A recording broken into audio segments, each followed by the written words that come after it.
सुनो भाई, देखो लास्ट क्लास में ना हमने मतलब कि जो पढ़ा था सिर्फ मैंने मतलब कि अच्छा मैंने जो स्टार्ट किया था ना वो था नेशनल इनकम मतलब कि राष्ट्रीय आय के बारे में पढ़ा था। ठीक है, तो आज देखो लास्ट क्लास में मैंने बहुत ज़्यादा बेसिक बताया था, अब उसके आगे हम थोड़ा सा और शुरू कर रहे हैं। ठीक है, सबसे पहली बात ध्यान रख के चला, मैंने तुम्हें राष्ट्रीय आय का मतलब बताया था, मतलब कि जो नेशनल इनकम है मैंने तुम्हें इसका मतलब बताया था क्या होता है भाई। ये नेशनल इनकम हमारे पास मतलब बताता है कि एक देश में एक साल के अंदर, ठीक है, उस देश के निवासियों द्वारा या फिर कारक आय के द्वारा, ठीक है, दो बात थी ना, या तो निवासियों द्वारा, देश के निवासियों द्वारा, ठीक है, जिसको हम बोलते हैं नॉर्मल रेसिडेंस बोलते हैं, ठीक है, और दूसरा जो फैक्टर ऑफ प्रोडक्शन है उससे जो भी इनकम आई है इसको जोड़ के जो भी इनकम आती है हम उसको नेशनल मतलब उसको हम क्या है एक तरीके से नेशनल इनकम बोलते हैं। ठीक, मैंने कल जो तुम्हें डेफिनेशन लिखवाई थी उसमें दो बात इंपॉर्टेंट थी। ठीक है, सबसे पहली बात थी भाई मेरे पास वो है, पहला मेरे पास फैक्टर इनकम है। ठीक है, नेशनल इनकम के अंदर हम क्या दो चीज़ को देखते हैं। सबसे पहले मेरे पास क्या था भाई, पहला था फैक्टर इनकम, फैक्टर इनकम जिसको हम बोलते हैं कारक आय। ठीक है, और दूसरा क्या था भाई, देश के सामान्य निवासियों द्वारा अर्जित आय। ठीक है, जो भी सामान्य मतलब कि इसको बोलते हैं नॉर्मल रेसिडेंट्स ऑफ, ठीक है, इंडिया। जैसे मान लो कि मैं इंडिया में रहता हूँ तो मैं क्या बोलूँगा, नॉर्मल रेसिडेंट ऑफ इंडिया।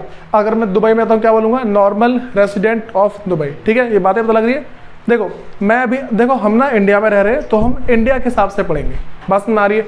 तो मैंने क्या होता है, पहला मेरे पास क्या है भाई, फैक्टर इनकम है जिसको कारक आय बोलते हैं। दूसरा मेरे पास है जिसको हम बोलेंगे नॉर्मल रेसिडेंट के द्वारा। ठीक है, मेरे पास कोई भी जो नॉर्मल रेसिडेंट है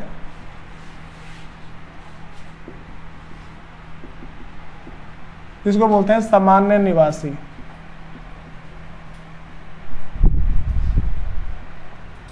सुनो, ये दो चीजें भाई हमारे पास, अगर ना कोई भी जो फैक्टर ऑफ प्रोडक्शन कितने होते हैं, 14 कितने होते हैं, हाँ हाँ बोल रहे हैं देखो, ठीक है, कितने होते हैं भाई, 4 होते हैं। ठीक, तो हमारे पास क्या है, देखो जो मेरे पास फैक्टर इनकम है, ठीक है, फैक्टर जो कारक होते हैं कितने, 4 होते हैं ना भाई, क्या क्या होते हैं,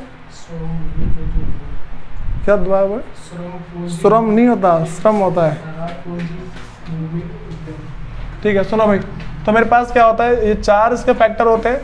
ठीक है, पहला मेरे पास क्या है भाई, लैंड, दूसरा है लेबर, तीसरा है कैपिटल, और चौथा क्या है भाई, एंटरप्रेन्योर है। ठीक है, वो स्पेलिंग यही है, एंटरप्रेन्योर। ठीक है, अब सुनो, हिंदी मेरे पास है भूमि और श्रम, फिर है पूंजी, और फिर जाके है उद्यम। ठीक है भाई, ये तुम्हें बातें पता लग रही है। सुनो, मेरे पास 4 फैक्टर होते हैं, इन चारों से अगर हमने कोई सी भी अर्निंग करी है, अगर इन चारों से हमने कोई सी अर्निंग करी है, इन सबको अगर मैं ऐड कर दूं, ठीक है, और उसके बाद हमारे देश के सामान्य निवासियों द्वारा, जो हमारे देश के सामान्य निवासी हैं उनके द्वारा अगर कोई भी अर्निंग की जाती है, ठीक है, तो उसको भी हम क्या करते हैं भाई, अपने मतलब कि मान लो राष्ट्रीय आय में जोड़ लेते हैं। बातें पता लगी क्या बता रहा हूँ मैं। सबसे इंपॉर्टेंट बात तो मैं जो समझनी है ना वो ये है कि भाई, अच्छा ये तो सबको पता होगा, मैं बहुत बता चुका हूँ इसको, मैं ये सब चारों बात पता है ना। अगर कोई नई बात होती है मैं कुछ बोलता कि हाँ भाई तुम्हें नहीं पता, कोई बात अलग है, लेकिन तुम सबको पता है। ठीक है, अगली बात बता रहा हूँ कि भाई सबसे इंपॉर्टेंट मेरे पास ये नॉर्मल रेसिडेंट है, सामान्य निवासी है। ठीक है, जो इसको समझ गया ना भाई, समझो एकदम ठीक ठाक है। अब सुनो, अच्छा मुझे बताओ, मैं तुम्हें कल एक बात पर बताई थी, वो मेरे पास था ट्रांसफर इनकम, हस्तांतरित आय, पता था मैंने। देखो मैंने तुमसे कहा था जो हमारे पास ट्रांसफर इनकम होती है, जो हस्तांतरित आय होती है भाई, उसको हम राष्ट्रीय आय में नहीं जोड़ते हैं। ये बातें पता है सबको। ट्रांसफर इनकम मेरे पास है, जैसे मान के चलो मैं तुमसे ऐसा बोल दूं, मैंने पैसा कमाया, ठीक है, तो मैंने अपने घर वालों को दे दिया, मैंने पैसा कमाया और मैंने अपने घर वालों को दिया। जो पैसा मैंने कमाया है वो तो ऐड हो जाएगा, बात सुन आ रही है, जो पैसा मैंने कमाया वो तो राष्ट्रीय आय में, नेशनल इनकम की कंप्यूटेशन में, मतलब जब हम राष्ट्रीय आय निकाल रहे होंगे ना, मतलब कि जोड़ रहे होंगे कि राष्ट्रीय आय में किस किस को जोड़ेंगे, किस किस को नहीं जोड़ेंगे। तो जो पैसा मैंने कमाया उसको तो मैं जोड़ दूंगा उसके अंदर, लेकिन जो पैसा मैंने अपने घर वालों को दे दिया, तो अब देखो घर वालों क्या लगेगा, पैसे आ गए मेरे पास, घर वालों क्या लगेगा कि पैसे आ गए हमारे पास, लेकिन उस पैसे को राष्ट्रीय आय के अंदर नहीं जोड़ा जाएगा। बातें तो लगी, कोई दिक्कत तो नहीं इसमें। देखो ये तो मैं ऐसे बता दिया कि हाँ भाई नहीं जोड़ा जाएगा, लेकिन क्यों नहीं जोड़ा जाएगा मैंने ये भी बताया था, क्योंकि पहले एक बार ऐड कर चुके हैं उसको।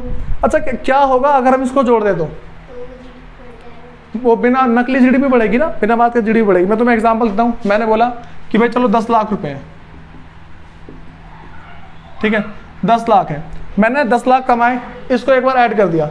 अगर मैं इसको आगे ट्रांसफर करता हूँ दोबारा से 10 लाख, फिर आगे ट्रांसफर किया दोबारा 10 लाख, अगर ऐसे कर करके भाई मैं 10 लाख करते रहूंगा ना, तो पता क्या करूंगा, पहले मैं दूंगा अपने पापा को, मेरे पापा देंगे मम्मी को, फिर जाके मेरे जितने भी कज़न वगैरह हैं, जितने भाई बहन हैं, सबको एक एक बार ट्रांसफ़र कर दूंगा मैं, और 15-16 हज़ार लोगों में ट्रांसफ़र कर दूंगा।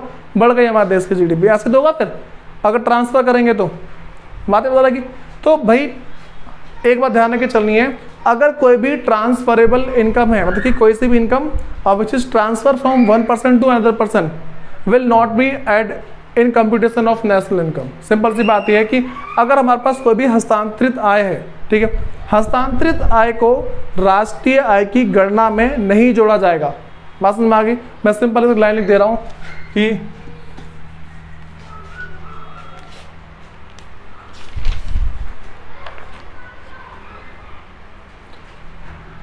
ट्रांसफर इनकम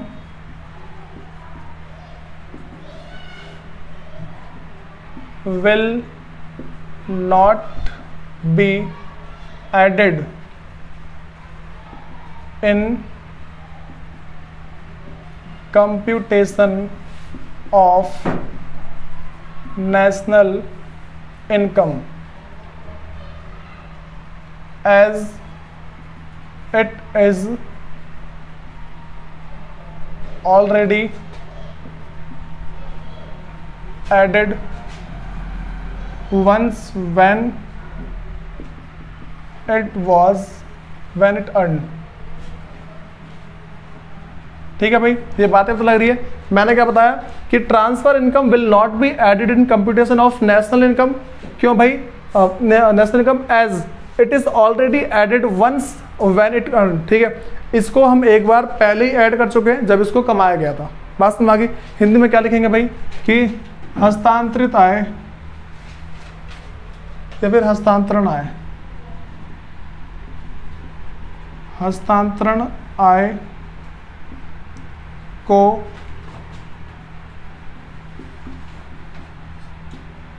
राष्ट्रीय आय की गणना में नहीं जोड़ा जाएगा क्योंकि यह पहले ही जोड़ी जा चुकी है। ठीक है, बातें तो लग रही है। अब सुनो, तो भाई इस बात में दिक्कत तो नहीं है। अब ना देखो, तुम्हें पहले ये वाली बातें बता दी मैंने कि इन चारों चीज़ से अगर मेरे पास कोई सी इनकम होती है तो उसको ऐड कर देंगे, कोई सी ट्रांसफरेबल इनकम होगी इसको ऐड नहीं करेंगे। ठीक है, अब हम अगली बात करते हैं। नॉर्मल रेसिडेंट के द्वारा जो भी पैसे कमाए गए होंगे ना, जो भी नॉर्मल रेसिडेंट है उसने अगर कोई भी पैसा कमाया है उसको भी राष्ट्रीय आय नेशनल इनकम की कंप्यूटेशन में लिखा जाता है। लेकिन मैं तुम्हें एक सिंपल सी बात बताऊं भाई, मुझे एक बात बताओ कि मुझे कैसे पता लगेगा कोई सा इंसान रेसिडेंट है या फिर नहीं है? मुझे कैसे पता लगेगा कि कोई भी इंसान हमारे देश का सामान्य निवासी है या नहीं है? मैं तुमसे बोला राम एक आदमी है, उसने भारत के अंदर 10 लाख रुपए कमाए हैं पिछले 4 महीनों के अंदर। ठीक है, तो मैं क्या बोलूँगा, उसके पैसे जोड़ूंगा नहीं जोड़ूंगा? भाई पहले मैं रीज़न पता होना चाहिए। ठीक है, ऐसे खाना नहीं मुझे तो क्या बैठने वाली बात हो गई। तो पहले मैं तुम्हें रीज़न बताऊंगा, ठीक है, कि भाई क्या क्या चीज़ें हैं हमारे पास। तो पहले हम बात करते हैं नॉर्मल रेसिडेंट कौन होता है, जो मेरे पास सामान्य निवासी कौन होता है। ठीक है। सबसे पहली बात, अगर वो पिछले 1 साल में, अच्छा भाई सुनो एक बात ध्यान रखना, इनकम टैक्स लॉ की बात अलग है, ठीक है, और जो हम इकोनॉमिक्स में पढ़ रहे हैं वो बात अलग है। इनकम टैक्स लॉ के अंदर ना बहुत सारी बातें बोल रखी है कि अगर कोई भी लास्ट प्रीसीडिंग 182 डेज में अगर वो रहा है, ठीक है, इनकम टैक्स लॉ ये बोलता है कि अगर कोई भी एक पर्सन, कोई भी एक व्यक्ति प्रीसीडिंग 182 डेज के अंदर अगर भारत के अंदर रहा है तो वो हमारे देश का नॉर्मल रेसिडेंट होगा, सामान्य निवासी होगा।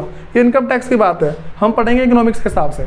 इकोनॉमिक्स के अंदर लिखा है कि अगर कोई भी एक इंसान, मतलब कोई भी एक पर्सन पिछले 1 साल में लगातार अगर भारत के अंदर रहा है, अगर पिछले 1 साल में कोई भी एक इंसान भारत के अंदर लगातार 1 साल रहा है तो वो हमारे देश का क्या होगा, सामान्य निवासी होगा। बातें पता लगी, ठीक है।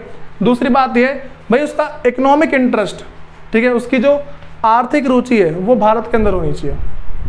दूसरी बात देखो, 2 कंडीशन फॉलो करनी है। मैं पहली कंडीशन क्या बताई मैंने, वो पिछले 1 साल पूरे भारत में रहना चाहिए। दूसरी बात क्या है भाई, उसका इकोनॉमिक इंटरेस्ट, उसकी जो आर्थिक रुचि है वो भारत के अंदर होनी चाहिए। भाई आर्थिक रुचि का मतलब क्या है, पैसा कहीं भी कमाए, खर्च यहीं पे करे, ठीक है, बचत यहीं पे करेगा।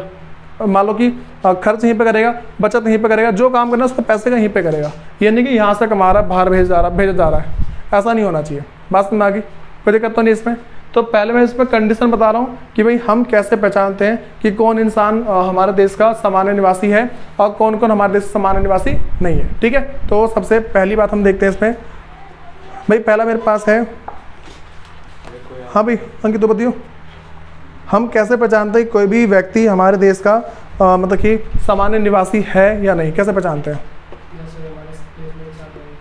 क्या ढंग से बोल,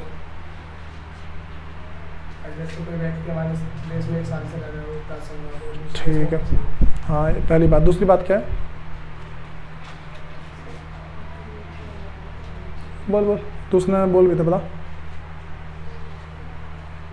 ऐसा चलता रहा ना फिर खुराक मिल जाएगी। भाई देखो मैंने क्या बताया, दूसरा उसकी आर्थिक रुचि हमारे देश के अंदर होनी चाहिए। बस में आ रही है, उसकी जो आर्थिक रुचि है वो उसी देश के अंदर होनी चाहिए जिस देश में वो 1 साल तक रहा है। बात में आ गई। ऐसा नहीं कि भाई देश इस वाले देश में रहा है और दूसरे देश में आके पैसा खर्च करे जा रहा है, ऐसा नहीं होना चाहिए, ठीक है। 2 कंडीशन पूरी करनी है तुम्हें, तो दोनों के दोनों कंडीशन को मैं लिखवा दे रहा हूँ। तो पहले सबका हो गया होगा, ठीक, हाँ ऊपर वाला लिखना था, लिखना, चलो ठीक है देख लो, मैं साइड में लिखवा दे रहा हूँ।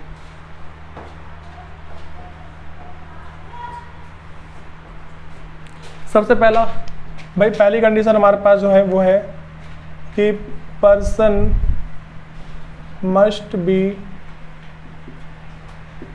Live in India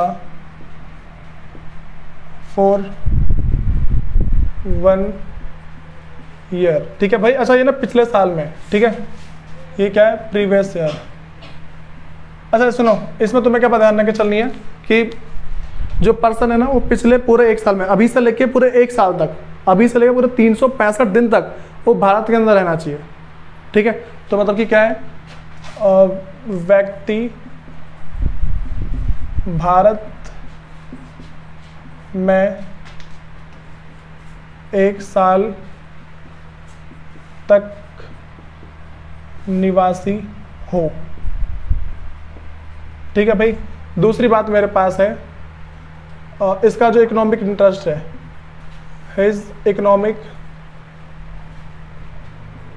interest must be in India, ठीक है। क्या बोलूँगा कि उसकी आर्थिक रुचि भारत में होनी चाहिए, ठीक है भाई। ये बातें पता लग रही है सबको? तो बताओ ये दो कंडीशन पहले पूरी क्लियर है सबको। अब ना देखो सबके मन में एक छोटी सी कन्फ्यूजन भाई सबको आएगी, ठीक है, जो वो सारी कन्फ्यूजन क्लियर करूँगा मैं तो सबसे पहले तुमसे ये पूछता हूँ, मुझे बताओ कि हमारे भारत के अंदर ना, हमारा भारत है, उस हमारे भारत के अंदर क्या है कि दूसरे देश की कंपनी हमारे देश के अंदर है, दूसरे देश की कंपनी हमारे देश के अंदर है, ठीक है। तो उस देश उस कंपनी के अंदर हमारे देश के लोग काम कर रहे हैं, तो वो हमारे देश का निवासी होगा या नहीं होगा, नॉर्मल रेसिडेंट होगा या नहीं होगा? होगा, ठीक है। तो ये सारी जो बातें ना तुम्हारे बुक में डिफरेंस लिखा हुआ है, वो सारी बातें लिखवा रहा हूँ मैं एक बार, ठीक है, समझ जाना। पहले यहाँ ये सब का हो गया अभी, ठीक है, बोलो। हाँ वो सिखाऊंगा अभी, वो सब वही सारे बता रहा हूँ, बता रहा हूँ अभी। सुनो भाई, ये इतना सबका हो गया ना। अब देखो भाई,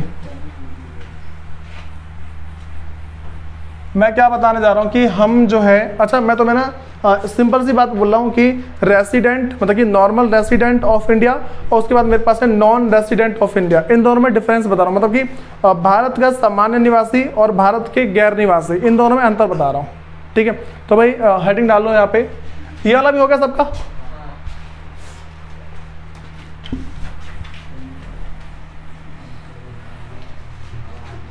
तो भाई difference between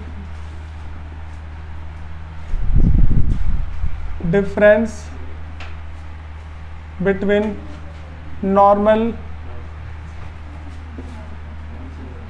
resident and non resident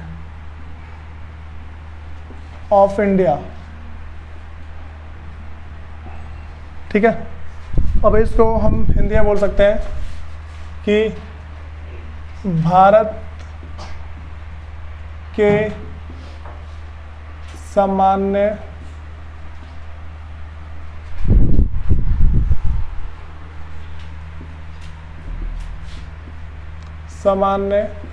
तथा गैर सामान्य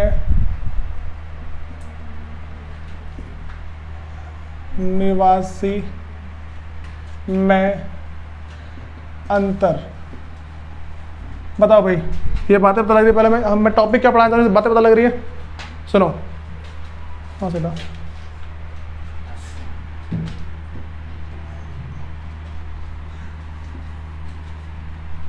भाई, यहाँ पे मैं लिख रहा हूँ पहले नॉर्मल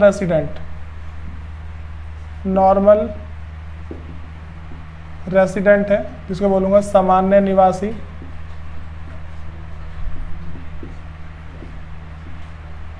दूसरा मेरे पास है नॉन रेसिडेंट, जिसको बोलूँगा गैर सामान्य निवासी। सुनो भाई, हम ना जो टॉपिक पढ़ने जा रहे हैं हमारे पास वो ये है कि हम किस किस इंसान को अपने देश का सामान्य निवासी बोल सकते हैं और किस किस को नहीं बोल सकते हैं, ठीक है। सबसे पहली बात ना मैं तुम्हें बता रहा हूँ, देखो पहला पॉइंट मेरे पास जो है ना, दोनों का पहला पॉइंट ये है कि अगर देखो मैं तुमसे पूछ रहा हूँ कि भारत के अंदर कोई भी, भारत के अंदर एक कोई इंटरनेशनल कंपनी है, भारत के अंदर अगर कोई इंटरनेशनल कंपनी है और उसमें अगर कोई हमारे इंडिया का इंसान काम करता है, बात समझ में आई, तो वो हमारा नॉर्मल रेसिडेंट होगा, ठीक। तो Indian working in international company, international company, भाई कंपनी को सिर्फ सीओ लिख रहा हूं, ठीक है, सिचुएटेड इन इंडिया। मैंने क्या बोला, भारत के अंदर एक कोई कंपनी है जो बाहर के देश की है, ठीक है, बाहर के देश की कोई कंपनी है, वो भारत के अंदर है और उसमें भारत का कोई इंसान काम कर रहा है, ठीक है, तो वो मेरे पास क्या हो जाएगा भाई, वो मेरे पास रेसिडेंट हो जाएगा, ठीक है। मैं क्या बता रहा हूँ कि Indian working in international company situated in India, ठीक है। तो मैं बोल रहा हूँ कि भारतीय व्यक्ति, इसको क्या बोलते हैं, विदेशी दूतावास, भारतीय व्यक्ति द्वारा विदेशी दूतावास में कार्य, सुनो, भारतीय व्यक्ति द्वारा विदेशी दूतावास में कार्य जो भारत में स्थित है, जो भारत में स्थित है, ठीक है। ये बात पता लग रही है? उसके बाद अब मैं ना उस साइड का बता रहा हूँ, ये पहले मैंने बता दिया किसको बोलेंगे, दूता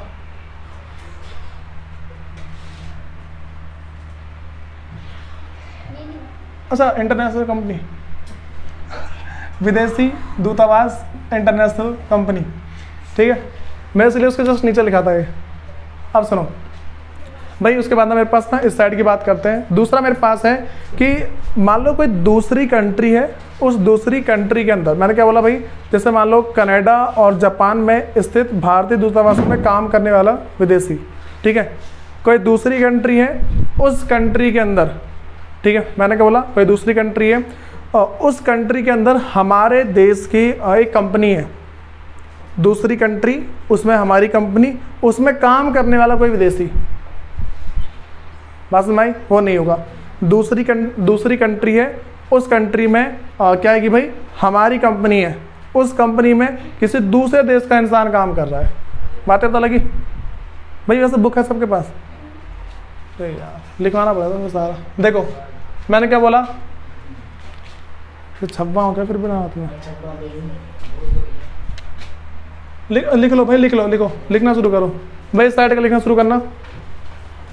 पहले हिंदी में लिखो, कनाडा और जापान में स्थित, कनाडा और जापान में स्थित,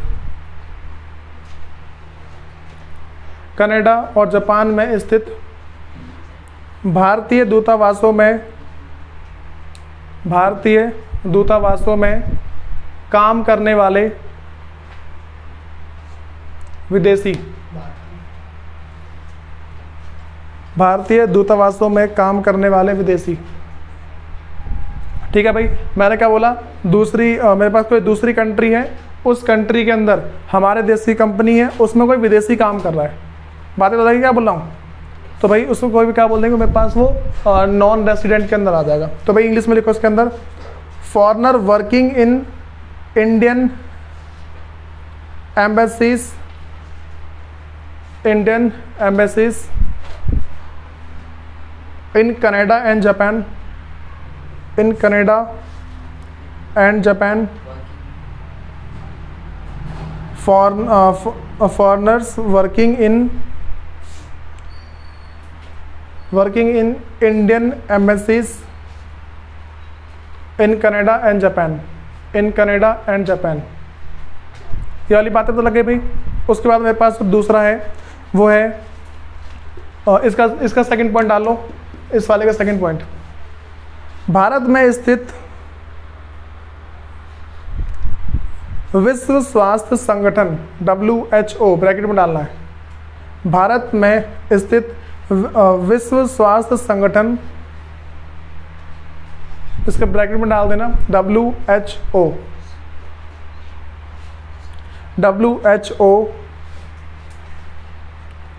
में काम करने वाले भारतीय, मैं काम करने वाले भारतीय। देखो भाई इंग्लिश में, Indians employed in World Health Organisation, located in India. भाई देखो है ऐसा कि ना वर्ल्ड हेल्थ ऑर्गेनाइजेशन है WHO, ठीक है, उसका मान लो उसका एक ब्रांच ना हमारे इंडिया में, उसका एक ब्रांच हमारे इंडिया के अंदर है, और उसके अंदर ना भारत के लोग काम कर रहे हैं, उसके अंदर भारत के लोग काम कर रहे हैं, उसको भी हम क्या बोल देंगे भाई, वो मेरे पास क्या है, रेसिडेंट इन इंडिया है, सामान्य निवासी है, ठीक है। उसके बाद जो उसका इस साइड का लिखो भाई दूसरा पॉइंट,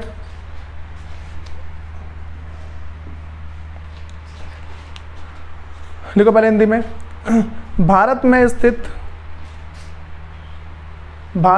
स्थित विश्व स्वास्थ्य संगठन, भारत में स्थित विश्व स्वास्थ्य संगठन में काम करने वाले विदेशी,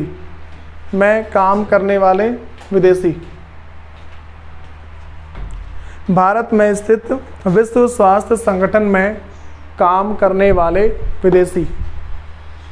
देखो भाई इंग्लिश के अंदर, foreigners working in WHO, foreigners working in WHO located in India, located in India. क्या समझना है भाई, हमारे भारत के अंदर कोई WHO है, ठीक है, उसके अंदर विदेशी लोग काम कर रहे हैं।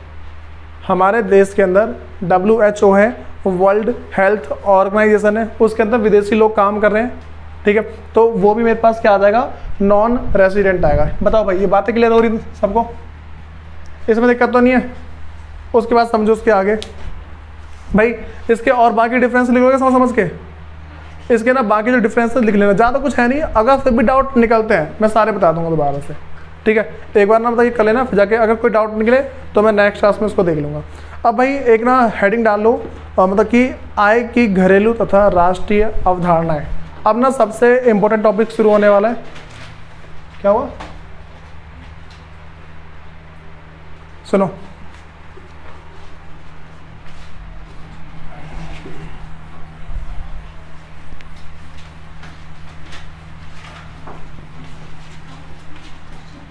भाई तुम सबकी बुक में जो डिफरेंस लिखा हुआ है ना, उसको एक बार देख लेना, अगर उसमें से समझ में नहीं आता है तो बाकी सारे मैं करवा दूंगा, ठीक है। सुनो, हेडिंग डालनी है हमें आय की घरेलू तथा राष्ट्रीय अवधारणाएं। आय की घरेलू तथा ना वो तो फ्लो बनना चाहिए, चलो देखता हूँ फिर मैं। आय की घरेलू तथा राष्ट्रीय अवधारणाएं, मतलब हमारे पास है domestic and national concept of income. Domestic and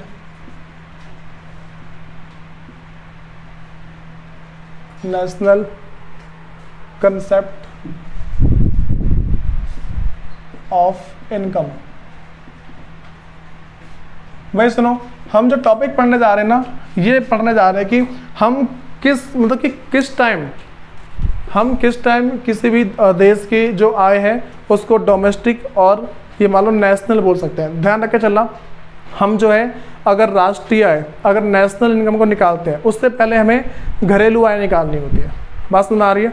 उससे पहले क्या निकालता है, हमें घरेलू आय निकालनी होती है। समझो कि घरेलू आय हमारे पास होती क्या है, दो कंसेप्ट है। पहला मेरे पास है डोमेस्टिक इनकम, जिसको हम बोलते हैं घरेलू आय। घरेलू आय है। और दूसरा मेरे पास है भाई नेशनल इनकम। नेशनल इनकम है, जिसको हम बोलते हैं राष्ट्रीय आय। ठीक है भाई, ये बातें पता लग रही है।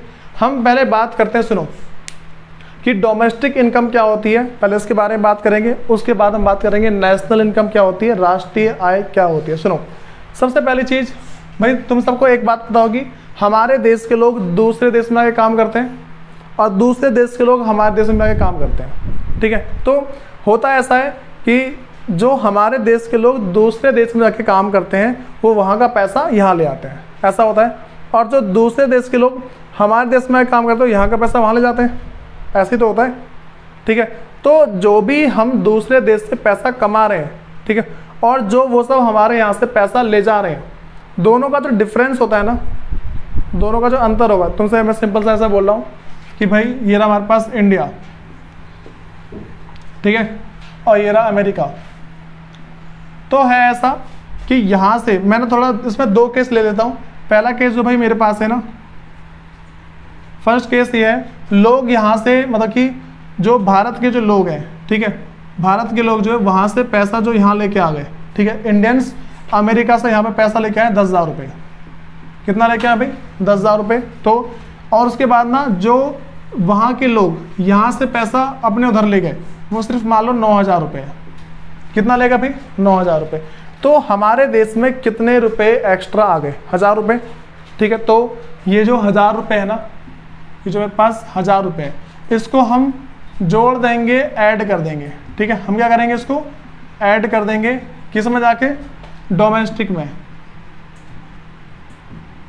डोमेस्टिक इनकम में, मतलब कि जो मेरे पास घरेलू आय में। मैं देखो अभी ना पहले इसको समझा दे रहा हूँ, उसके बाद जाके बता दूंगा, ठीक है, कि घरेलू आय क्या होती है और राष्ट्रीय आय क्या होती है। पहले तुम्हें इसको समझना है, ठीक है। केस दूसरा, जो मेरे पास दूसरा केस है उसमें क्या है, ये रहा मेरे पास इंडिया, ठीक है, और ये है अमेरिका। तो यहाँ पे हुआ ऐसा है कि भाई इस बार ना जो यहाँ से जो हम पैसा लेके आए हैं वो मेरे पास है 8,000 रुपये, ठीक है, मेरे पास क्या है 8,000 रुपये है। और उसके बाद यहाँ से जो पैसा वो सब ले गए हैं, ठीक है, वो है 10,000 रुपये, ठीक है। तो हमें घाटा कितने का हुआ, 2,000 का। तो हम यहाँ पे माइनस का 2,000 रुपये जाके ऐड कर देंगे, ठीक है, इसी में डोमेस्टिक इनकम में। ये बातें तो लगी घरेलू आय के अंदर। मैं तुम्हें ना इसका मतलब बताऊंगा, माइनस का मतलब क्या होता है। देखो हम हमेशा ऐड ही करेंगे, ठीक है, हम क्या करेंगे, हमेशा ऐड। तो मैं तुमसे ऐसा बोल रहा हूँ कि बच्चों 10 के अंदर 2 ऐड कर दो, कितना आ जाएगा, 12, ठीक है। फिर मैं अगला बोल रहा हूँ कि 10 के अंदर माइनस का 3 ऐड कर दो, कितना आ जाएगा, 7 आएगा। ये कैसे आएगा, देखो ब्रैकेट का मतलब क्या होता है भाई, मल्टीप्लाई होता है, और प्लस और माइनस क्या होता है, मेरे पास माइनस होता है, ठीक। तो 10 में से 3 गया, कितना बच गया, 7। तो ये बातें पता लग रही है। मैं जब माइनस का जोड़ता हूँ तो क्या होता है, जब माइनस का नंबर जोड़ता है उसको माइनस कर देना होता है, सिंपल सी बात है, ठीक है। अब सुनो, वेट करो जरा, सुनो ये वाली बातें पता लगी सबको पहले, हाँ भाई, इन बातों में दिक्कत तो नहीं है।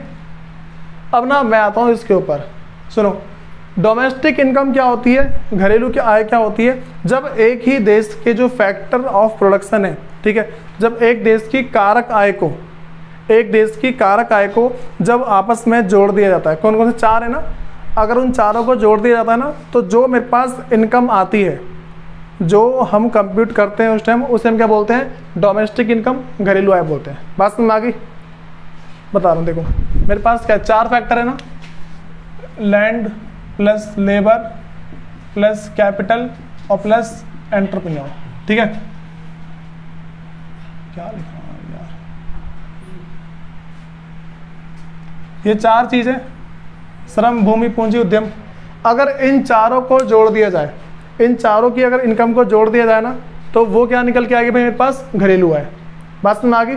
सिर्फ ये हमारे देश के अंदर कमाई हुई इनकम है, हमारे देश के अंदर इन चारों चीज़ों से जितना भी पैसा कमाया गया है, ठीक है, और किसने कमाया भाई, वो हमारे देश के सामान्य निवासियों ने, हमारे देश के जो निवासी है ना, जो हमारे पास नॉर्मल रेसिडेंट है, उनके द्वारा कमाया गया है।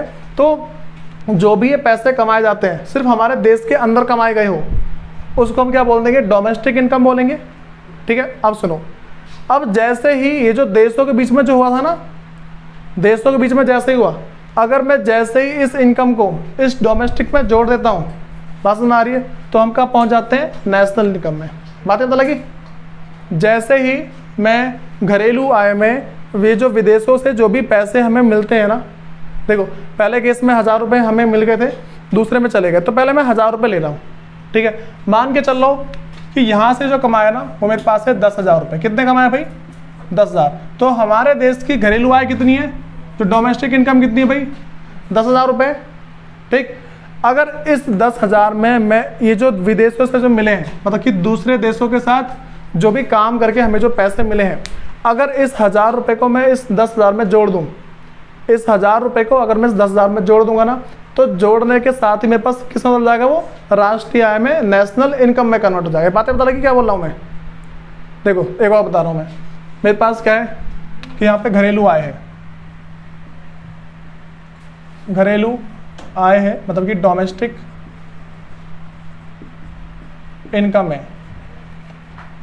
डोमेस्टिक इनकम के अंदर ना, जैसे ही इनकम फ्रॉम, अच्छा ये नेट इनकम है, ठीक है, नेट इनकम फ्रॉम एब्रॉड, मतलब कि विदेशों से प्राप्त शुद्ध आय है मेरे पास, ठीक है। मतलब कि सिंपल बोलूँगा, विदेशों से आय, विदेशों से शुद्ध आय। जैसे मैंने इसको जोड़ दिया ना, जो मेरे पास निकल के आएगा उसको मैं बोल दूंगा राष्ट्रीय आय, मतलब कि नेशनल इनकम बोल दूंगा उसे, नेशनल इनकम मैं उसको बोल दूंगा राष्ट्रीय आय। ये तुम्हें बातें पता लग रही क्या बता रहा हूँ मैं? सिंपल सी बात है। देखो जैसे ही ना घरेलू आय में मैं विदेशों से जो मेरे पास शुद्ध आय, भाई शुद्ध का होता है मतलब क्या है, पहले जो मैंने कमाया उसमें से जो दूसरे देश वाले ले गए, जितना मैंने कमाया उसमें से दूसरे देश वाले जितना ले गए, ठीक है, उसके बाद जो बच गया ना उसको बोलते हैं शुद्ध, ठीक है, उसे नेट बोलते हैं। बातें पता लगी? देखो 10,000 पहले हमने कमाया तो इसे बोलेंगे ग्रॉस इनकम। क्या बोलेंगे इसे? ग्रॉस इनकम, ठीक है, मतलब कि सकल आय बोलेंगे इसको। इसमें से जो वो सब कमा के ले गए ना, तो उसको अगर मैं माइनस कर दूंगा, इस 10,000 में से जो दूसरे देश के जो भी लोग हैं अगर वो कमा के ले गए, उसको मैं जैसे ही माइनस कर दूंगा ना, मेरे पास आ जाएगा शुद्ध, ठीक है। बात समझ आ गई इतनी? तो जैसे मैंने डोमेस्टिक में, घरेलू आय में विदेशों से शुद्ध आय, मतलब कि नेट इनकम फ्रॉम अब्रॉड, विदेशों से प्राप्त शुद्ध जो आय होती है ना, अगर मैं उसको जोड़ दूं तो मैं किसको पहुंचाऊंगा भाई? नेशनल इनकम पे पहुंचाऊंगा, राष्ट्रीय आय पे पहुंचाऊंगा। बताओ कोई दिक्कत आ रही है इसके अंदर? पक्का भाई, सारी बात क्लियर है? तो मैं लिखना है इसमें से कुछ? वैसे देख लो, इसको लिख लो, सिर्फ अभी से लिख लो, फिर जाकर मैं तुम्हें दोनों की डेफिनेशन लिखवा दूंगा क्या क्या चीजें होती हैं।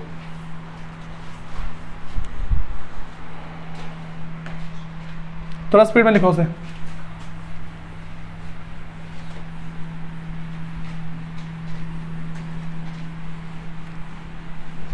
अच्छा, किसी के मन में ये वाला डाउट आया कि हमने कमाए भी 10,000 और ले भी गए 10,000, क्या होगा? कुछ नहीं होगा, ठीक है। जो डोमेस्टिक है वही हमारी नेशनल हो जाएगी, हम सिर्फ 0 ऐड कर देंगे उसके अंदर, खत्म। ये लिखना सबने? अब सुनो भाई, अपना हेडिंग डालो डोमेस्टिक इनकम या फिर घरेलू आय, और इसके अंदर लिखना शुरू करो। समझा मैंने दिया है, ठीक है, लिखना शुरू करो उसके अंदर। पहले लिख लो हिंदी में, घरेलू आय एक देश की घरेलू सीमा, एक देश की घरेलू सीमा, एक देश की घरेलू सीमा में सृजित कारक आय, में सृजित कारक आय का कुल जोड़ है, का कुल जोड़ है। ये बातें पता लग रही क्या बोल रहा हूं मैं? लिखो भाई इंग्लिश के अंदर, domestic income is the, domestic income is the sum total of, हो गया, sum total of factor incomes,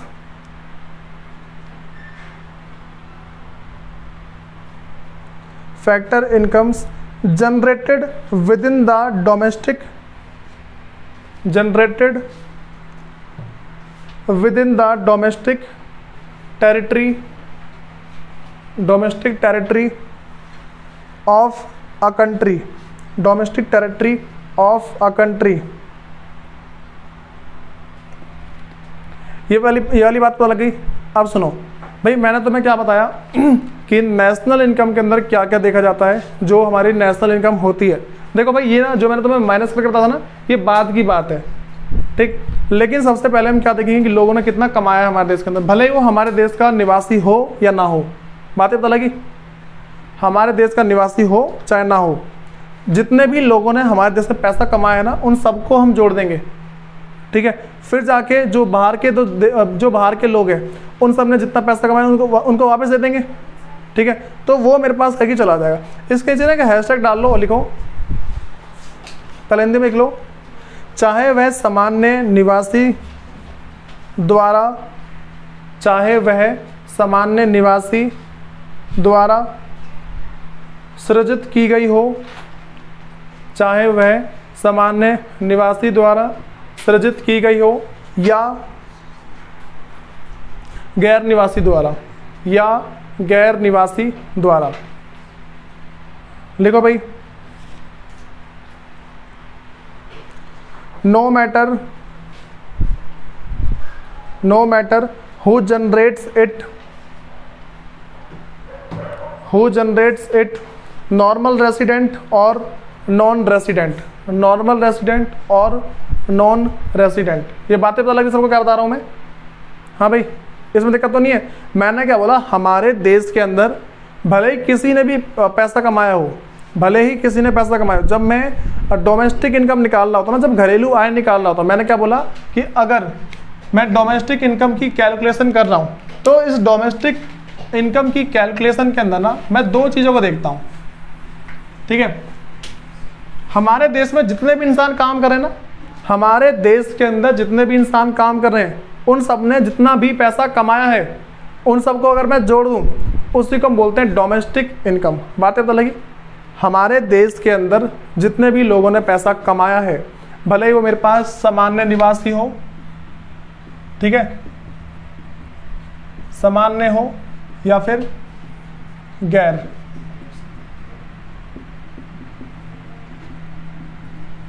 मतलब कि रेसिडेंट हो या फिर नॉन रेसिडेंट हो। ये बातें तो लग रही है भाई, इसमें दिक्कत है किसी को? अब सुनो भाई, मैं तुम्हें ना इसकी जो अगली बात बता रहा हूँ, अब ना हमें नेशनल को समझने के लिए थोड़ा सा दिमाग चाहिए, हमें नेशनल इनकम को समझने के लिए थोड़ा सा दिमाग चाहिए, ठीक है। पहले समझा दे रहा हूँ मैं तुम्हें, जो नेशनल है वो कैसा होता है।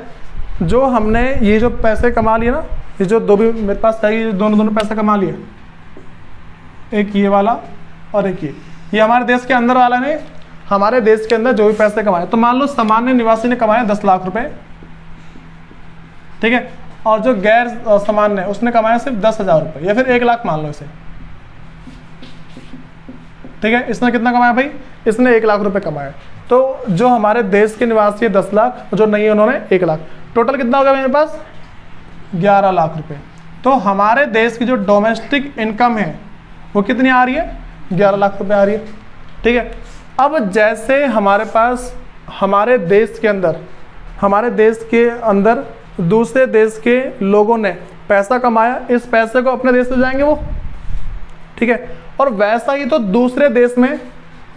दूसरे देश के अंदर हमारे देश के लोगों ने पैसा कमाया होगा। समझ रहे हो क्या बोल रहा हूँ मैं? उसी तरीके से जैसे मैं तुम्हें दोबारा एग्जांपल लेकर बता रहा हूँ, वही ले इंडिया ले लिया मैंने, ठीक है। तो इंडिया में टोटल इनकम कितनी हुई भाई? 10 लाख रुपए और प्लस 1 लाख, 10 लाख और प्लस 1 लाख, टोटल कितना आ रहा है मेरे पास यहाँ पे? 11 लाख आ रहा है, ठीक है। 10 लाख प्लस 1 लाख 11 लाख आ गया। अब देखो ये मेरे पास इंडिया में हो गया, और दूसरा मेरे पास है अमेरिका में। अमेरिका के अंदर क्या है भाई कि मान के चल लो अमेरिका वालों ने कमाया 20 लाख रुपए, ठीक है। अमेरिका के जो लोग हैं उन्होंने कमाया 20 लाख रुपए, और जो हमारे जो लोग हैं उन्होंने कमाया 2 लाख रुपए, ठीक है। ये तुम्हें बातें तो लग रही क्या बोल रहा हूँ मैं? जो हमारे देखो इंडिया के अंदर ये बाहर वाले लोगों ने कमाया है, ठीक है, फॉरेनर ने कमाया है, ठीक है, और ये कमाया इंडियन ने, ठीक है। अमेरिका के अंदर इंडियन ने 2 लाख रुपए कमाए और इंडिया के अंदर फॉरेनर ने 1 लाख रुपए कमाए, ठीक है। अब मुझे बताओ इंडिया मतलब कि जो अमेरिका वाले हैं यहाँ से कितने रुपए ले जाएंगे? 1 लाख रुपए ले जाएंगे, और हमारे देश के लोग बाहर से कितने रुपए लेके आएंगे? 2 लाख। हमारे पास एक्चुअल में कितने रुपए आ जाएंगे? एक्चुअल में हमारे पास 1 लाख रुपए आएंगे ना बाहर से।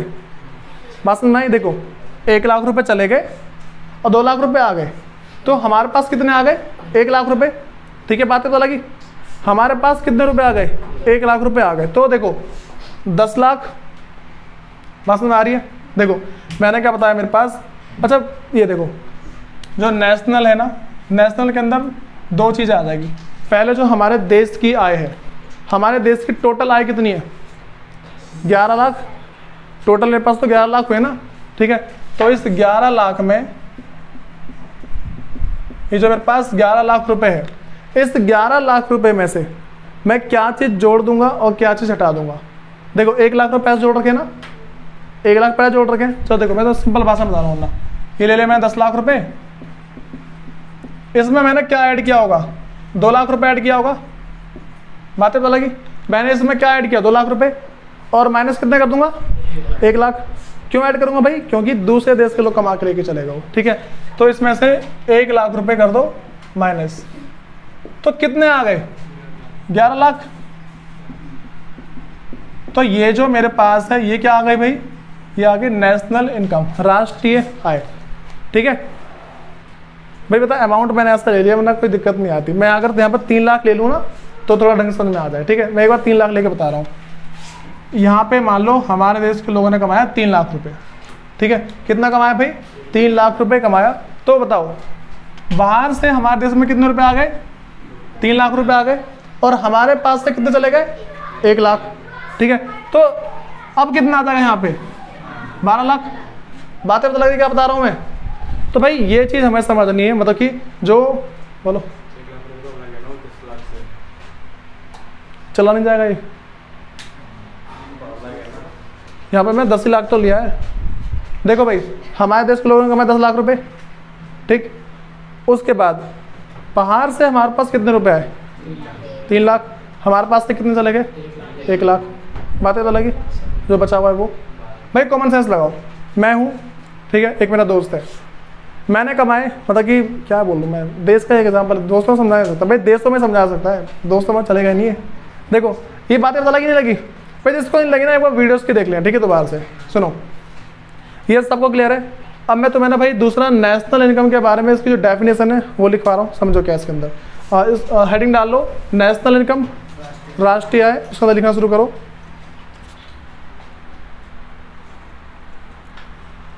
राष्ट्रीय आय एक देश के सामान्य निवासियों, राष्ट्रीय आय एक देश के सामान्य निवासियों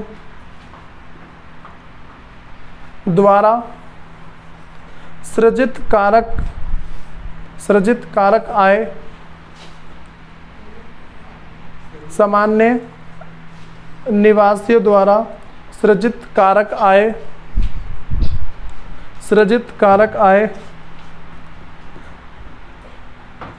का कुल जोड़ है,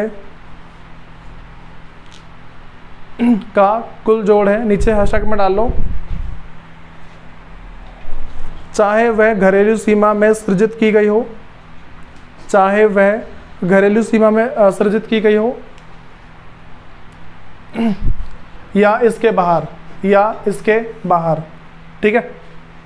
भाई इंग्लिश में लिखो, सीमा में सृजित की गई हो या इसके बाहर। देखो भाई इंग्लिश के अंदर, national income is the sum total of, national income is the sum total of factor incomes earn by normal resident of a country, earned by normal resident of a country। नीचे hashtag डालो, उसमें लिखो no matter where it is generated within the domestic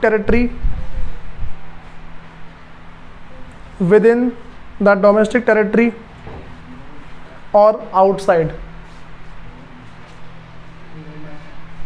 domestic है, अच्छा starting से बोल दो। No matter where it is generated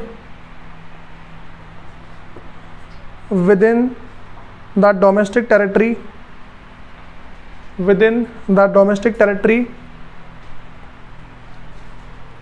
और आउटसाइड। भाई सुनो, तुम सबको ना घर से एक होमवर्क है, वो है देश की घरेलू सीमा क्या होती है वो पता लेकर आनी है, ठीक है। मतलब कि डोमेस्टिक टेरिटरी क्या होती है ये पता लगा के लेके आनी है, और भाई देखना इसका नेक्स्ट क्लास में।